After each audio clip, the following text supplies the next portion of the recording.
राम करुणावतारं संसारसारं भुजगेन्द्रहारं सदा वसन्तं विद्यारविन्दे भवं भवानी सहितं नमामि मन्दारमाला कलितालकाये कपालमालाङ्कितसुन्दराय दिव्यम्बराय च दिगम्बराय नमः शिवाय च नमः शिवाय कालिङ्गोटाङ्गण वन्दित चरण डोळ्यान पाहिन रूप तुझे प्रेमे अलिंगिन आनंद पूजिन भावे ओवाय न म्हणे मम त्वमेव माता पिता त्वमेव बन्धुश्च सखा त्वमेव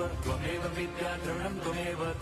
सर्वं मम देव कायेन वाचा मनसेन्द्रियैर्वा बुद्ध्यात्मना वा प्रकृति स्वभावात् करोमि यद्यत् सकलं परस्मै नारायणायति समर्पयामि अच्युतं केशवं राम नारायणं कृष्णदामोदरं वासुदेवं हरिं श्रीधरं माधवं गोपिका वल्लभं जानकी नायकं रामचन्द्रं भजे।